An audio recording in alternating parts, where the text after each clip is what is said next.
মানুষকে শক্ত করে, যদিও সে ভেতরে ভেঙে পড়ে। অভাব শেখায় কান্না চাপা দিতে, হাসির আড়ালে কষ্ট লুকাতে। অভাবী সংসার মানেই সংগ্রামের গল্প, যেখানে প্রতিটি দিনই এক একটা পরীক্ষা। অভাব শেখায় মানুষের কাছে হাত না পাততে, নিজের শ্রম দিয়ে সম্মান রক্ষা করতে। অভাবী সংসারের মানুষ বেশি কৃতজ্ঞ হয়, কারণ তারা কমেও শান্তি খুঁজে নেয়। অভাব মানুষকে আল্লাহর দিকে ফিরিয়ে আনে। 12 অভাব না থাকলে মানুষ আল্লাহকে কম ডাকত।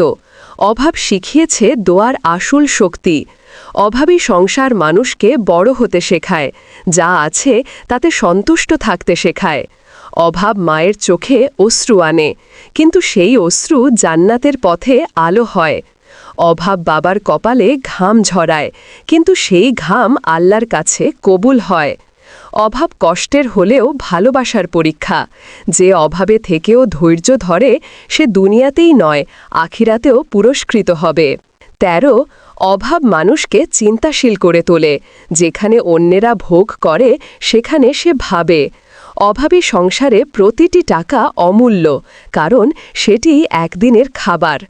অভাব মানুষকে আল্লাহর উপর নির্ভরশীল করে, কারণ সে জানে রিজিক কেবল তার হাতে।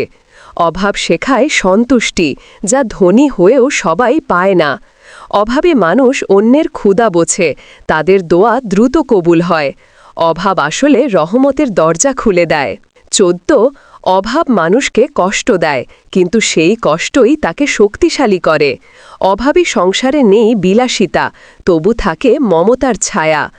অভাব শেখায় সময়ের মূল্য, প্রতিটি পরিশ্রমী ঘাম হয়ে ওঠে সম্পদ। অভাব মানুষকে করে বিনয়ী এবং হৃদয়ে জাগায় মমতা। অভাব যে বোঝে, সে কখনো কাউকে ছোট করে না, কারণ সে জানে অভাবের যন্ত্রণা। অভাব একদিন সফলতার সোপান হয়ে দাঁড়ায়। 15 অভাব মানুষকে হতাশ করতে পারে, কিন্তু আল্লাহর ভরসা তাকে টেনে তোলে। অভাবী সংসারে হাসি কম, কিন্তু ভালোবাসা অঢেল থাকে। অভাব শেখায় ধৈর্য, যা জান্নাতের পথে মূল হাতিয়ার। অভাব মানুষকে কৃতজ্ঞ করে তোলে এবং অল্পতেই সুখ খুঁজে নিতে শেখায়। অভাবী পরিবার একে অপরের শক্তি হয়। অভাব যে মেনে নেয়, আল্লাহ তাকে দ্বিগুণ রিজিক দেন। অভাব শেষ নয়, নতুন শুরু। 16 অভাব মানুষকে শেখায়, যা চাই তা সব পাওয়া যায় না। অভাব মানুষকে সীমার মধ্যে বাঁচতে শেখায় এবং দুনিয়ার লোভ থেকে দূরে রাখে। অভাবী সংসারে স্বপ্ন ভাঙে, কিন্তু সেই ভাঙা স্বপ্ন থেকেই জাগে নতুন আশা। অভাব শেখায় ত্যাগ, যেখানে বাবা মা সন্তানের জন্য ক্ষুধার্ত থাকে। অভাব শেখায় শুকরিয়া করা, কারণ আল্লাহ অভাবের পরই স্বস্তি দেন। অভাব জীবনের কঠিনতম শিক্ষক। 17 অভাব আসলে আল্লাহর পরীক্ষা, যা কেবল প্রিয় বান্দাদের জন্য হয়। অভাবী সংসারে পরিশ্রমী মূল ভরসা, আর দোয়া হল সর্বশ্রেষ্ঠ অস্ত্র। অভাব মানুষকে সহানুভূতিশীল করে তোলে, অন্যের ক্ষুধা দেখলে সে ব্যথিত হয়। অভাব শেখায় আত্মসংযম, কম থাকলেও আল্লাহর পথে ব্যয় করতে। অভাবী মানুষই প্রকৃত সুখের মানে বোঝে। অভাব মানুষকে জান্নাতের পথে টেনে আনে। অভাব যতই কষ্ট দিক, এর শেষে সুখ আছে। 18 অভাব মানুষকে জাগিয়ে রাখে, নতুন পথ খুঁজতে বাধ্য করে। অভাবে সংসার মানেই সংগ্রামের ইতিহাস, যা একদিন অন্যদের অনুপ্রেরণা হয়। অভাব শেখায় অটল থাকা, কষ্টকে শক্তিতে রূপান্তরিত করা। অভাব মানুষকে করে পরিশ্রমী এবং হালাল রিজিক কামাইয়ে দৃঢ় করে। অভাব মানুষকে প্রতিশ্রুতিশীল করে, যা আছে তাই দিয়ে সুখী হতে শেখায়।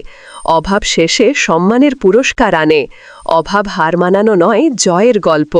19 অভাবী সংসারে আনন্দ কম হলেও সত্যিকারের শান্তি পাওয়া যায়। অভাব শেখায় ভালোবাসার মূল্য, যা ধন সম্পদ দিয়েও কেনা যায় না। অভাব মানুষকে কঠিন সময় মোকাবেলা করতে শেখায় এবং হাল ছেড়ে না দিতে অনুপ্রাণিত করে। অভাব মানুষকে করে পরিশ্রমী এবং ভবিষ্যৎ গড়ার শক্তি দেয়। অভাবী সংসারের মানুষই সবচেয়ে কৃতজ্ঞ হয়। অভাব যে বোঝে, সে দুনিয়া বোঝে।